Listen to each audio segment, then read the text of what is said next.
I reckon I'm Walt Thompson to most folks, though around here my buddies used to call me Walty, and I suppose that's the name I answer to best these days. It's late afternoon on my front porch, the sky brushing soft shades of pink against the rooftops, and I can't shake this memory that's been tugging at my sleeve all morning. I catch a whiff of sweet tar from the road below, mixed with the faint hum of passing cars, and in that smell I'm back in Detroit, 1971, standing in a busted-up industrial corridor where the clang of machines was the city's heartbeat. There was oil and rust in the air, and something about the taste of wet pavement right after a summer rain. It's funny how a single sink can yank you clean through time. If you're enjoying this little ramble, maybe give me a like or leave a comment down below, and if you fancy more stories, you could always subscribe and keep me company on this old porch. You see, this story's been nestled in my chest for more years than I care to admit. A kind of ache that flares when daylight hits a certain angle or when an old song from my Marine Corps days drifts through the radio. Back then, I was fresh off the train from Vietnam, working long shifts at the assembly line, dreaming of simple nights with Dorothy, my sweetheart, before everything went sideways in that rundown bar on Michigan Avenue. I remember the way my knuckles felt white around the grip of that pistol, meant to quiet a rowdy gambler, but ended a man's life instead. And ever since I've buried that gun in a chest under my bed. But the memory shoots through my mind like a firecracker in the dead of night. I still wake up sometimes, sweating, heart pounding, convinced I hear that single shot echoing in the dark. It's a weight you learn to carry quietly, much like the soft chain of rosary beads tucked in my pocket, fingers finding the cool glass when guilt comes calling. I've told my daughter only bits and pieces, enough to earn her understanding, but not the whole truth, for fear of shattering the peaceful life we've built since. And now, with Emily growing into her own, bright, curious Emily with paint-smudged fingers and big dreams, my old heart both swells with pride and trembles with dread. She's met someone new, a musician named Michael, sweet voice and gentle eyes, but I can't help wondering who Sonny might be, or if my past is about to catch up and knock on our door once more. So here I sit, between the comfort of today's calm and the storm of 71, trying to sort through what I owe to the past and what I owe to my family now. This story, friends, it's been living in the quiet places of my mind for nearly 50 years, and I suppose it's high time I laid it out, word by word, for anyone willing to listen, and maybe find a sliver of the same forgiveness I've been chasing all these years. I remember being no more than 8 years old, running down the cracked sidewalk of our little Detroit neighborhood with my baseball glove tucked under one arm and the summer sun baking the pavement into a faint shimmer. Back when life seemed as simple as the hum of the ice cream truck rounding the corner.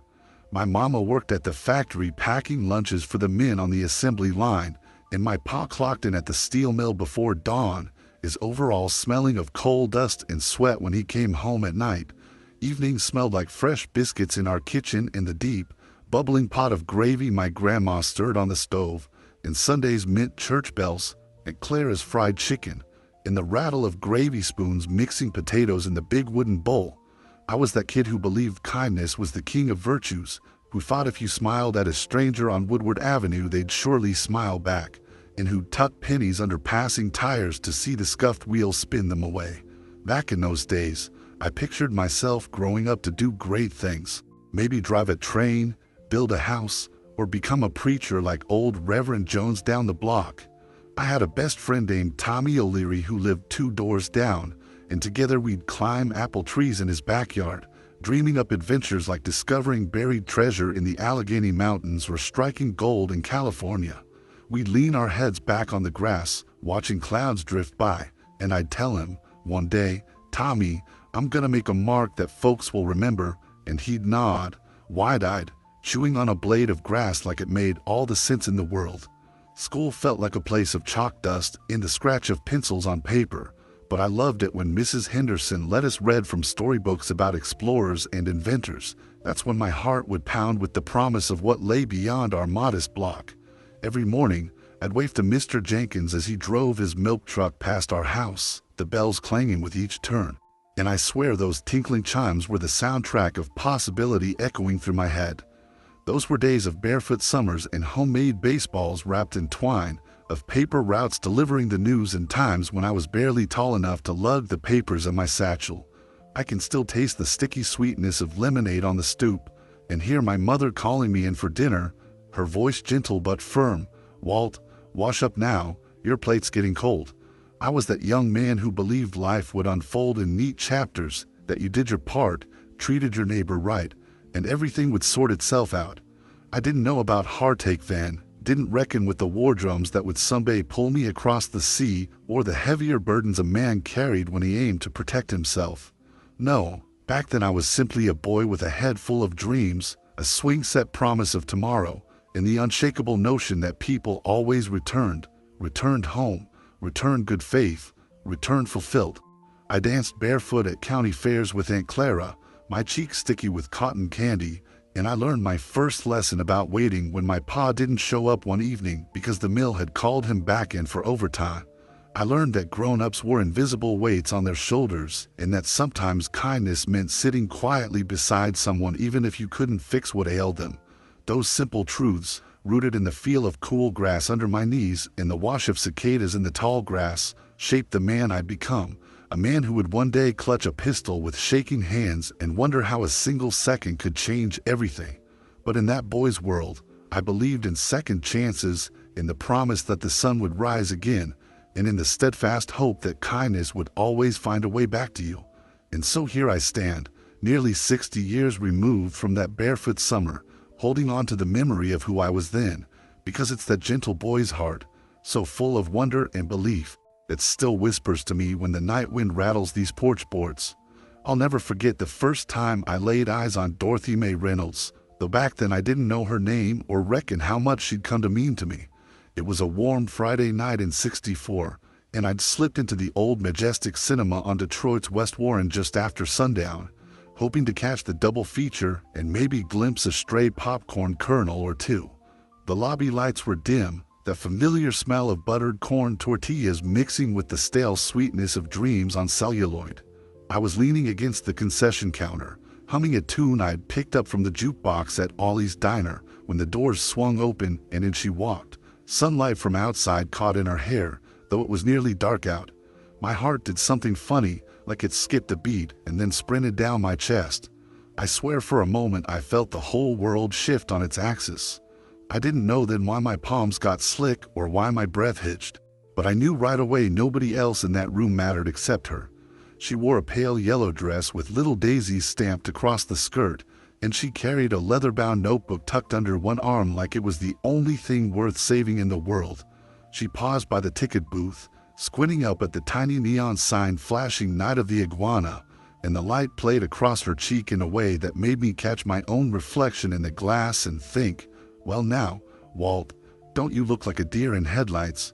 I remember stepping forward, heck, I reckon I floated, and offering her my seat in the early show, though I hadn't even bought a ticket yet. She glanced at me over her shoulder, those blue-green eyes bright as a summer lake, and said, "Thank you, sir," with a voice gentle as a prayer and strong as a promise. My insides buzzed like those assembly line machines back at the plant, except this machine was spinning gold. I swallowed hard, feeling something like hope bloom in my chest, and led the way into the darkened theater, where the projector's hum felt like a choir of angels heralding something grand. We sat 2 seats apart at first. I was too nervous to sit closer, but during the trailers, her elbow nudged mine, and we both laughed softly, just once, and it was enough. I caught snippets of her story over the next few weeks. She was the daughter of a school teacher and a factory foreman, working shifts at the library downtown while she finished high school. She loved poetry and sketched cityscapes in that notebook, dreaming of traveling west to paint the desert or sail the Atlantic. I listened like every word she spoke was a secret meant just for me, and I believed, as boys do, that nothing could spoil that feeling. That moment sparked more than a crush. It lit a fire that warmed me through every cold winter and kept me steady in the storms that would come. And yet, even as I fell head over heels, I felt a tremor of something else, a prickling in my spine that whispered, "Life doesn't stay this perfect for long." Little did I know then how true that would ring once I loaded that pistol in '71. Or how the promise of love could carry a man all the way back home when the world tried its hardest to tear him apart. But in that moment, Sitting beside Dorothy in the cavernous hush of the cinema, the future felt like a story waiting for me to write its pages, and I couldn't wait to see how it unfolded. I'll never forget the morning they called my name at the armory, the sun just breaking over Detroit's smokestacks as I stood in line with a knot of other young faces, hearts pounding beneath olive-drab uniforms we hadn't even earned yet. I felt a twist of excitement at first, like I was stepping into some grand adventure, but that feeling didn't last long. By noon, I was reeling from orders barked in voices harder than steel, told to drop and give 50 push-ups on gravel that bit into my palms. Sigh. My knees trembled and my lungs felt like they were filled with fire, and I couldn't help thinking of Dorothy's smile, of the soft curve of her hand in mine just months before. Here, under the spitting rain of drill sergeant shouts, there was no room for daydreams or sweet memories. There was only you, in the world demanding more than you thought you could give. I learned fast that kindness didn't hold much currency here. Each man looked at you as either a friend or a burden, and there wasn't time to fiddle with half measures of pity. When I stumbled over a command or froze under a sharp glare, I'd taste the bitterness of shame settle in my mouth, and my fingers would itch to reach for a pen and scribble a letter home, begging Dorothy to forgive the man I was becoming. But letters took weeks to arrive, and in the meantime I was swallowed by drills that reshaped my body and my mind, hammering me into shape like hot steel in a forge. At night, I'd curl on a cot in that barracks and listen to the snore of my bunkmates, each one wrestling ghosts of his own, while I stared at a ceiling stained by decades of sweat and dreams deferred. I remember one night, after a particularly brutal day of obstacle courses and timed marches, when I saw young Private Jenkins, just 18, barely out of high school, break down in sobs because he couldn't carry the weight of his pack another foot. Instead of mocking him, I slipped off my own gear and shouldered half his load, my arms shaking under the extra pounds but my heart steadying in the act. That small gesture didn't go unnoticed. A corporal nodded at me as if he'd spotted a flicker of leadership in my mess of exhaustion and doubt.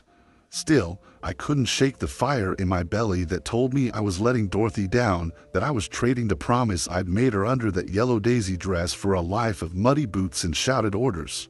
Back in Detroit, my mother wrote me letters full of news about the factory slowing down and how my pa worried every night until the newsreel showed our boys marching in uniform. My sister sent me homemade cookies that arrived stale and crumbly, but I ate them anyway, tasting home in each sugary bite. I clung to those tokens like a lifeline, but every morning I returned to the line, to the sergeant's glare, to the rhythm of feet pounding on concrete and the stench of fear thick enough to choke you. In those days, I learned what it meant to be small in a world that demanded you be larger than life. I felt anger coil in my chest at the unfairness of it all, fear nipping at my heels like a stray dog, and a deeper shame that I couldn't muster the courage to tell Dorothy how lost I felt. My only comfort came from the steady voice of old Sarge Powell, who once pulled me aside and said, "Thompson, you got the grit to make it through, but don't you let this place steal your heart." Those words, simple as they were, anchored me when I wanted to drown, reminding me that someone believed in me even when I'd almost forgotten how to believe in myself. So there I was, caught between the man I was becoming and the boy who still dreamed of kindness and home, forging a fragile bridge between duty and the promise I'd made under that flickering marquee light so long ago. And as the rain pelted the tin roof overhead, I wondered if I'd ever find the strength to cross it without losing myself in the storm. I remember the moment my world tilted on its axis, when the roar of that crowded bar in Detroit fell away and left me alone with the echo of a single shot. It was late '71, a Friday night thick with heat and the smell of spilled beer, and I'd walked into that dive thinking it'd be like any other evening, laughter, crude jokes, the clatter of pool balls on green felt. But something snapped when Tommy Red Malone leaned across the sticky counter and dared me to prove I wasn't just another tough-talking Marine what behind the ears. My knuckles still smart from the shift at the plant, my heart pounding like a hammer on an anvil. I felt the old fury flare up in my chest, the one I'd hoped I'd left overseas. One wrong word, one heated glance, and the room spun into chaos. Chairs scraped the floor, a broken bottle flashed in the neon glow, and the murmur swelled into a crescendo that snuffed out my better sense. I felt a hand grab my shoulder, the familiar weight of fear pressing down on me, but when I turned I saw Red sneering, chest heaving. and I just knew I had to do something to stop him, anything to keep the fight from spilling into the street. That's when I felt the cold metal of my pistol pressed into my palm, a gift from the Corps I'd hidden under my coat since returning home. My fingers trembled as I raised it, a voice inside me screaming to drop it, but the world had contracted to the barrel's length and Red's eyes burning at the other end. I squeezed the trigger almost without thinking, the recoil biting into my wrist, and for a split second, I saw the muzzle flash carve the darkness, heard that terrible crack like thunder rolling across a silent sky. Then time froze. I watched Red's eyes widen in shock and pain, watched his body buckle as if every bone inside him had given way at once. The music in the jukebox sputtered and died, and all I could hear was my own breath, ragged and stunned, caught in my throat. I remember thinking, this can't be happening, this can't be real, but there he lay on the sticky floor, blood blooming like a dark rose beneath him. In that moment, I lost everything I'd ever known about who I was. The Marine who'd waded through mud and gunfire and Nam, the factory hand who joked with his buddies under the hot assembly lights, the man who believed in second chances and simple kindness, all of that shattered when I realized a man was dying because of my hand. I dropped to my knees beside him, my fingers wet with a warmth that wasn't supposed to be there, and I remember the hollow ache in my chest that eclipsed every other feeling. Guilt fluttered and so fierce I thought it might consume me whole. I couldn't bring myself to speak. Words fled me like frightened birds. All I could do was cradle Red's head in my lap, whispering the same broken apology over and over as his breaths grew shallow. And then there was stillness. The sirens came, distant at first, then screaming closer, but they felt muffled, as if they belonged to someone else's story. I closed my eyes and let the tears slip free, ashamed that I'd become the story no one wanted to tell. That night changed me. It carved a hollow where hope used to live and filled me with a sorrow so vast I could taste it on my tongue for years afterward. I learned what it truly meant to carry a life in your hands and to watch it slip away because you failed to let go of your own anger. Every time I closed my eyes after that, I saw Red's face, and I felt the weight of the gun dug into my palm, a reminder that a single moment of rage can echo across decades. I walked out of that bar a different man, one fractured by his own actions, haunted by a choice I'd never wished to make, yet forced to live with for the rest of my days. After that night, life felt like wading through thick fog, every step uncertain and every breath heavy with regret. I went back to the factory the next morning, the same gates, the same whir of machinery, but everything inside me had shifted. The gears in my mind ground against each other, and I could no longer find the rhythm I once took for granted. My hand shook as I tightened bolts on fenders and doors, each twist reminding me of the pistol's cold grip, and I began to wake up at odd hours, drenched in sweat, convinced the shot had been real again. I tried to speak, at first to the foreman, then to Dorothy, then to my own reflection in the mirror, but the words stuck in my throat like lead, and I learned to swallow the pain down deep where it festered. Nights became the hardest part. The bedroom felt cavernous and hollow. Dorothy would reach out and find only cold sheets where I used to lie. She said I'd changed, and she was right. I wasn't the same man who once believed in second chances and the simple kindness of neighbors. I felt unworthy of kindness now, as if I carried poison in my soul that could taint anyone who got too close. I started skipping church on Sundays, telling myself I needed time alone, but really I was too ashamed to kneel at a pew and admit to God that I'd taken a life. My faith, once a lantern guiding me through dark days, flickered and threatened to go out entirely. In the months that followed, I drifted through each day like a ghost. I stopped visiting my mother and sister. I canceled my weekly trips to the diner where I used to meet old buddies. The laughter I once craved felt like a cruel reminder of what I'd lost: innocence, peace, the belief that a man's heart could stay true through anything.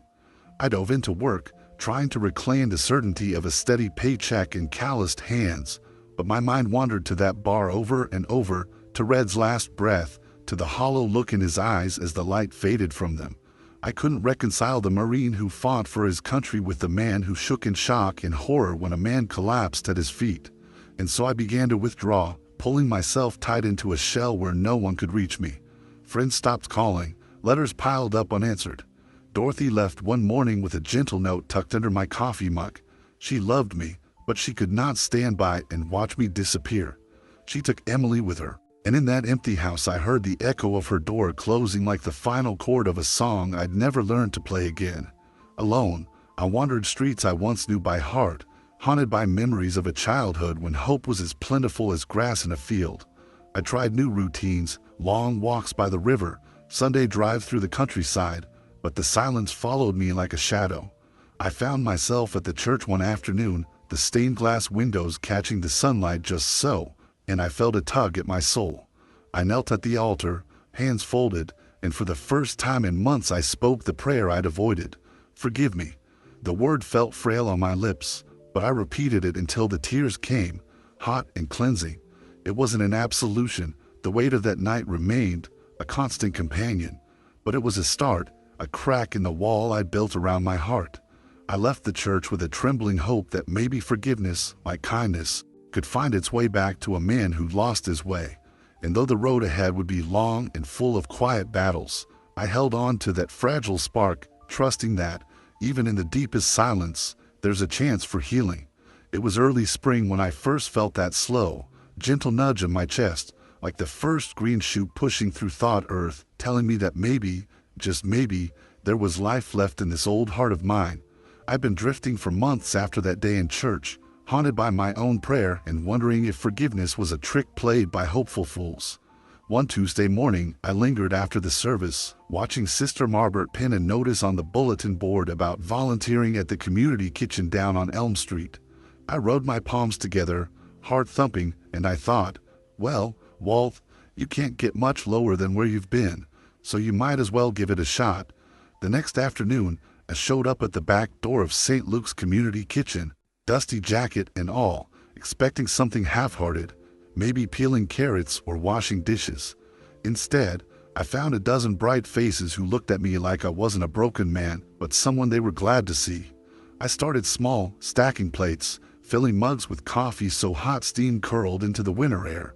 But it wasn't long before Mrs. Hernandez, who ran the place, handed me a clipboard and said, "How'd you like to deliver meals to folks who can't make it here?"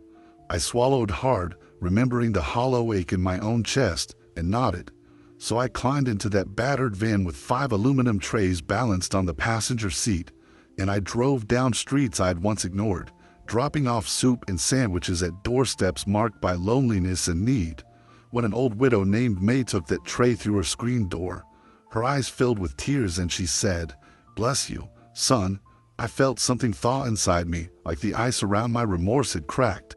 Over the next weeks, I made those deliveries every Tuesday and Thursday, and I learned stories, a single mother wrestling 2 jobs, a veteran too proud to visit the kitchen, a boy who hadn't eaten since morning. I listened more than I spoke, and each thank you seemed to stitch a new thread into the frayed tapestry of my spirit. Then one Friday, as I was locking up the church van, Sister Margaret slipped me an envelope. Inside was a folded letter from someone named Clara, the daughter of the man I'd hurt so long ago.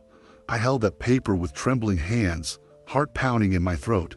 She didn't know it was me. I'd volunteered under my given name, Walt Thompson, and her words were raw and honest. She thanked whoever had taught her forgiveness, and she asked them to keep helping others in her father's name. I pressed the letter to my chest and exhaled a breath I didn't know I'd been holding. In that moment, I understood that second chances aren't about wiping the slate clean. They're about carrying our scars into new acts of kindness so others don't have to bear our pain. From then on, I kept that letter in my wallet, alongside a faded snapshot of Dorothy and Emily, and I began writing my own notes of apology and hope, never signing my name, but leaving them at the doorstep of St. Luke's or tucked inside meal trays. I wasn't sure if Clara ever found out who wrote those words, but I didn't need to know. What mattered was that I'd found a way to transform guilt into grace, turning each small gesture into a stepping stone toward peace. And with every meal delivered, every letter left, I felt the soft stirrings of something I hadn't dared to hope for in years, a renewed belief that a man who stumbled badly can still stand tall enough to lift someone else. I reckon that's the truest kind of rebirth, a gentle whisper of hope guiding a weary soul back into the light. I remember the morning I woke up knowing the weight of that old pistol had to go. I slipped out onto the back porch before dawn, the sky still a bruise of purple and gray, and I carried that heavy thing in my pocket like a stone in my soul. I'd kept it hidden under my mattress for nearly 50 years, a grim souvenir of the night that stole my peace, but now it felt like shackles clamped around my heart. I sat on the weathered bench that would cool against my palms, and I thought of all the letters I'd left at St. Luke's, every meal I'd delivered, every apology I'd whispered to strangers in the hope it might travel back to the family of the man I'd taken. I realized then that forgiveness isn't something granted by others, it's something you give yourself, the gift you unwrap in the quiet moments when no one's watching. With a trembling hand, I pulled the pistol free and laid it on the bench, its metal dull in the dim light. I closed my eyes and let a long, shuddering breath slip through my lips, imagining the echoes of that night fading in nothing. "This ends here," I whispered, as if the words could bind the past and set me free both at once. I dug a shallow hole at the base of the old oak tree where Emily and I used to hang our Christmas stockings, the ground soft with morning dew. Each shovel of dirt felt like a confession, a promise that I would no longer carry that guilt or let it define me. When the hole was buried, I paused, pressing my palm against the rough bark and telling the tree, "I choose to live." I realized life was calling me forward, not backward, and that the man I'd become through loss and atonement deserved a chance to stand in the sun again.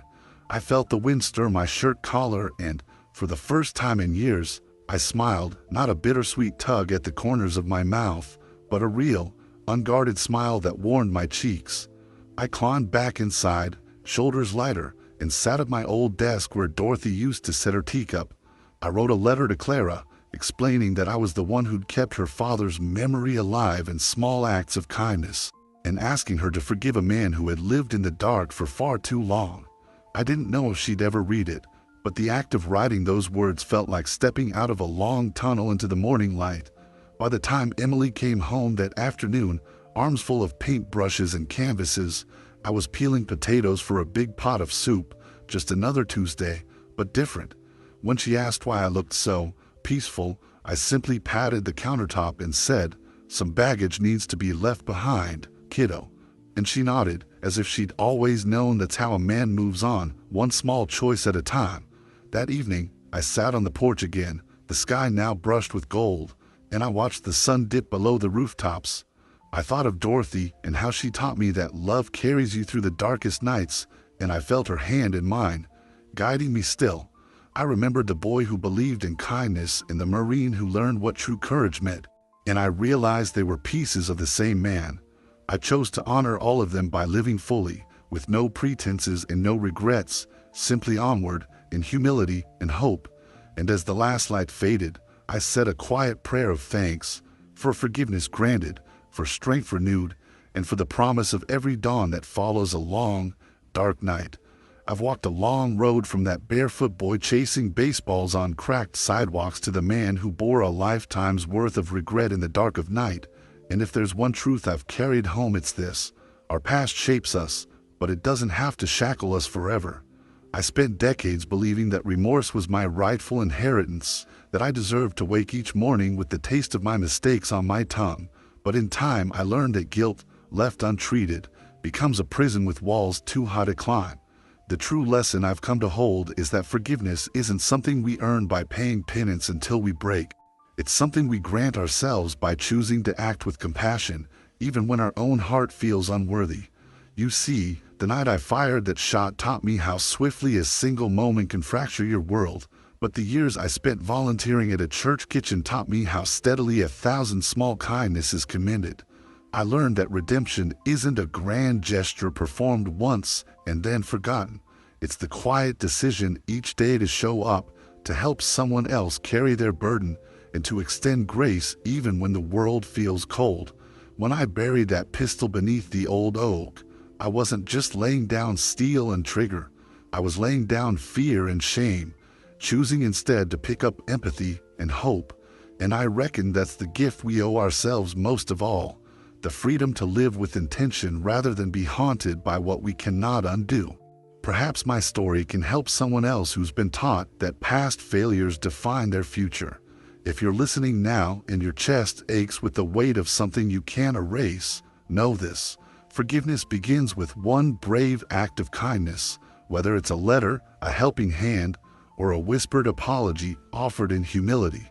It begins when you decide not to let yesterday's mistakes rob you of today's possibilities. Maybe it's time for you, too, to stop waiting for some distant absolution and start forging your own path forward, one small step at a time, because life is too short to live behind the bars of regret, and your heart deserves the chance to beat freely again. So take what you carry, your sorrow, your guilt, your fear, and set it down long enough to see the horizon beyond. Then pick up something new, a purpose, a promise, a simple act of service. Let that be the measure of your days, rather than the shadow of what you can't change. In the end, I found that true courage isn't facing a threat from without. It's facing the storm within and choosing to believe that you, like every other flawed soul, are worthy of kindness, mercy, and a second chance. And if that truth resonates with you, then perhaps it's your moment to stop waiting for grace and extend it to yourself, first of all, and then to everyone you meet. And here we are at the end of our journey together, and I want you to know that this isn't just a story tucked away in the annals of time. It's a living, breathing testament to the power of forgiveness, the fragility of the human heart, and the way our yesterdays mingle with our todays in ways we often cannot see. I've told you about the pistol I buried beneath the old oak and the letters of apology I slipped into strangers' hands. But more than that, I hope you feel the gentle hum of possibility that hums beneath every silent confession and every small act of kindness. Because what haunts us does not define us. It merely calls us to reckon with who we've been so we can choose who we wish to become. And now I turn to you, friend. Yes, you, sitting there on the other side of this screen, and I ask you, do you think true love should always find its way back to us, even after we've hurt the ones we hold most dear? Is there room in your heart for second chances, not only for others, but for yourself? I want you to carry this question with you, like a pebble in your pocket, and feel its weight whenever you face a choice between holding on to guilt and setting yourself free. Because this story of mine, of a Marine named Walt Thompson who once thought he'd lost everything, doesn't end in the dust of regret. It continues every time someone dares to forgive, every time a hand reaches out to lift another, and every time the past shadow gives way to the light of a new dawn. I look back at the boy who believed kindness was the greatest virtue and the man who learned that forgiveness begins with a single courageous step, and I see the same heart beating through us all, capable of breaking and mending, of stumbling and rising again. So let this be the beginning of your own reckoning, the moment you decide to lay down whatever burden you've carried too long, to reach toward the horizon that waits beyond the sorrow. I'll never know if Dorothy truly remembers the promise we made under that flickering marquee, or if my letters ever found their way back to Clara, but sometimes, on a soft summer evening, I swear I feel her presence in the wind, and I choose to believe that love, when it's real, doesn't simply vanish, it finds its way home. And whether or not the world grants us the gift of reunion, we always have the power to carry love forward, to let it guide us through the silence that follows the storm. Thank you for listening, and I hope this tale stays with you long after the screen fades to black, because in the end, the most important stories are the ones that stir us to live with courage, with compassion, and with an open heart.